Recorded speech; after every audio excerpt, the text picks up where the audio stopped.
We're going to be doing today is kind of like a what if series, and today's what if Fernando Tatis Jr. had never been traded to the Padres. So for those of you who don't know, originally Fernando Tatis Jr. was signed as an international free agent by the White Sox.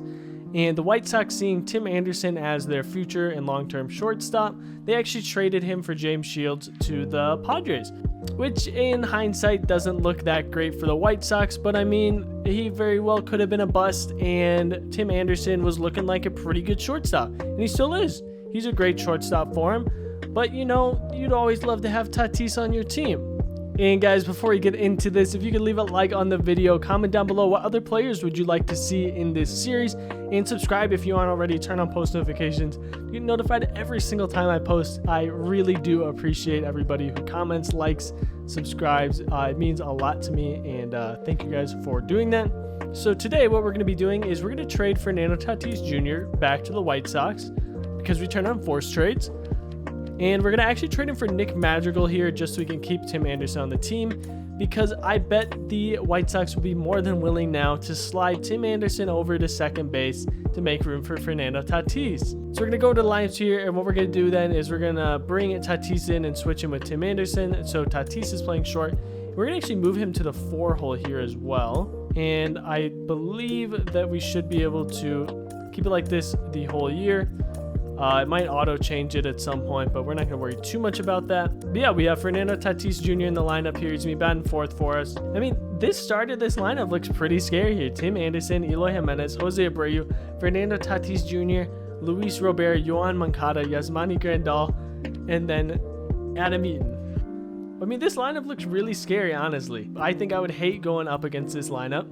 And I mean, teams do in real life pretty much. So I'm not going to do much else during this. I'm going to try and leave everything up to the computer, not worry about too much. I don't think we're really going to accept any trades, just because I kind of want to make this more purely about Fernando Tatis Jr. and how he does and how he improves the team.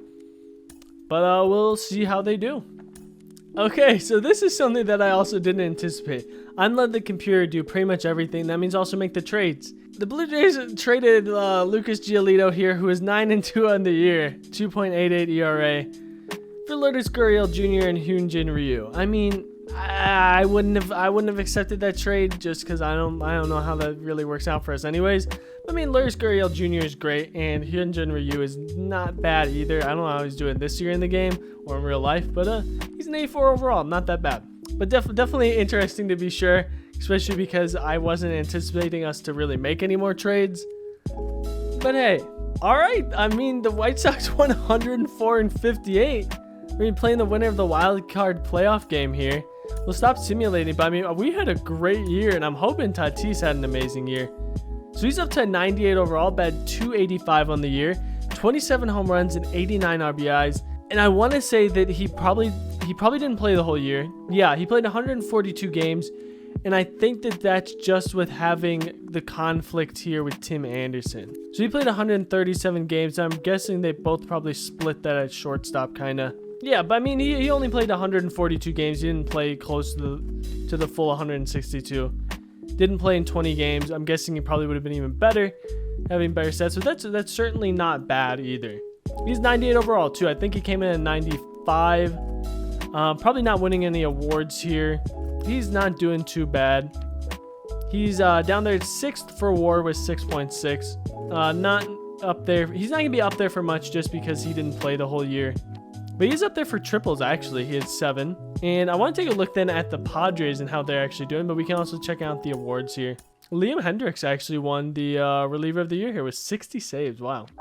Andrew Vaughn won Rookie of the Year here, 351, 14 home runs. And Tatis came in second for Gold Glove shortstop here. And Silver Slugger shortstop, he comes in second to Xander Bogaerts, which, I mean, Xander probably deserved it. He had 53 home runs this year, 157 RBIs. That's insane.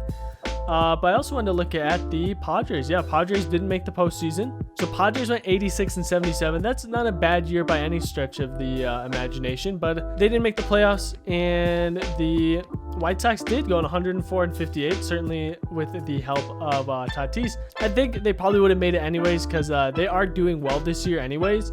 But I just wanted to see what happened if you added Tatis into the mix. And we'll be taking on the Twins here. All right. We drop the first one, we'll win the next two here, make it 2-1. And we take the fourth to go up 3-1. And we're going to be playing the Astros in the American League Championship Series here. So we're going to win the first two, and we're going to win the third. Drop the fourth, though. We can't get the sweep. We're going to drop the fifth as well. And we will win in the sixth, though. And we're going to be taking on the Cubs in the World Series. So in this universe, the Cubs, I don't think, traded anybody. And they actually made the World Series this year. All right. Another thing I just want to point out is our pitching was really good this year. Like, I think Lance Lynn went like, I think he had like 18 wins or something this year. And I think Dallas Keuchel did too. And so we're in the World Series here, playing the Cubs. We're going to win game number 1. We're going to win game number 2 pretty handily too. We're going to drop game number 3 though. We're going to pick up game number 4. And we're going to lose in game number 5. And White Sox win the World Series, though. With Fernando Tatis Jr. on the team, they win the World Series here. And we're going to see here who actually won the awards for him. Adam Eaton is going to win World Series MVP, batting .360 with 1 RBI. And Eloy Jimenez is going to win postseason MVP for us, going .302 with 5 home runs, 13 RBIs. I'm surprised Tatis isn't up here, but we can check out his postseason numbers here. .238, 3 home runs, 7 RBIs. So not the best, but he's up to 98 overall. So we'll see how the next couple of years go as well. I don't think we're going to do too many in this. Maybe some trades will happen though. Oh, okay. So this is really interesting actually. So Dodgers trade Justin Turner and Austin Barnes to the White Sox for Tim Anderson. So this really feels like they're making way for Fernando Tatis Jr. here to take over sole possession. I don't know who they'll put at second base then. I couldn't imagine Justin Turner going over there, but maybe Yoan Moncada moves over. And Javi Baez signs with the Padres. So with the absence of Tatis there, they pick up Baez. Okay. And with the absence of Baez, the Cubs sign Francisco Lindor. Okay.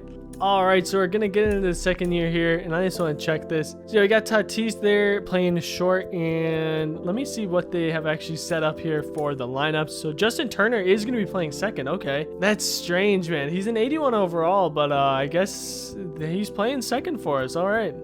So definitely an interesting change. I guess maybe Tatis will play almost the whole year then. I hope so. But yeah, we'll see how year number 2 goes. All right, in year number 2, the White Sox go 89-73, not quite as good as last year, but we'll be taking on the Athletics in the division series. And we got Fernando Tatis here batting .291 on the year, 31 home runs, 96 RBIs, and he still though only played 140 games. I did not think that would be the case this year, honestly. I really didn't think that would be the case. My guess is maybe Danny Mendick is getting some games here. Yeah. All right, Danny Mendick is getting some games here at shortstop. Looks like he played in 34 games this year. So maybe they're switching him out with Tatis, but I was really expecting to play a little bit more. And league leaders here. So Tatis, once again, not really up there too much. He's like up there pretty high in doubles. Yeah, so not really up there, but that's what happens again when you don't play in 22 games in the year. Not a bad year for him though, but definitely not going to be winning any awards, I don't think. Yeah, he's in the top 3 for Silver Slugger shortstop here, but not really in the lead for anything. But we'll get into the postseason here, and hopefully we can repeat as World Series champions. We do drop 2 games to 1, and we get eliminated by the Athletics, but move on to year number 3. Okay, we signed 11-11, 94 overall Aaron Nola to a contract. 9 years, $279 million. All right. Oh, okay. Dodgers are going to acquire Eloy Jimenez from the White Sox for Craig Sedman and Miguel Gonzalez. Okay. This really does not seem like a good trade, but we'll advance the regular season here and start with year number 3. I think this will probably be our last year here for this. I want this to be a little bit of a quicker video and just kind of see how things would go. Definitely interesting though. I don't think this is gonna work out for them. We make another trade with the Dodgers here. Scott Alexander for Adam Eaton. So we've gotten rid of 2 outfielders in the past minute, and I don't think we have enough outfielders. And so for year number 3 here of Fernando Tatis Jr. on the White Sox, they're gonna finish 83-79, not good enough to make it to the postseason, and it really just seemed like they made some bad trades. And I don't know why you would make those trades, but they did. Tatis batted .288, 36 home runs with 90 RBIs, playing 140 in only 146 games too. Still, I don't know how to up his playing time on here. If you guys know how, let me know how to actually like mess with their playing time and what could happen there. But yeah, like I don't know with them getting rid of Eloy. Like got Lourdes Gurriel Jr. in left, Luis Robert in center, and in right field. I mean, maybe you're having Ben Gamel play there. It looks like. Yeah, he played 110 games, so I'm guessing he was probably filling in right field. But like, you're batting .223 with 9 home runs, and I'm guessing. Let me check actually. Yeah, and Eloy Jimenez is batting .308 with 35 home runs and 103 RBIs. Like, that's not a trade you would make, right? But I digress. I don't think Tatis is making the MVP here. Yeah, no MVP votes for him, and yeah, no Silver Slugger either. I did not expect the White Sox to destroy their team so handedly, trading away some of their key players, but hey, they did. Yeah, if you guys enjoyed this video though, make sure you leave a like on it, comment down below what other players you might like to see for this. Subscribe if you aren't already. I plan on doing some more of these because there's a ton of players. They get drafted by other teams and got traded well before they made it to the majors, or they started their career with other teams. I mean, there are a couple of guys who I always forget started their careers with other teams. Yeah, thank you guys for watching though, and I'll see you next time.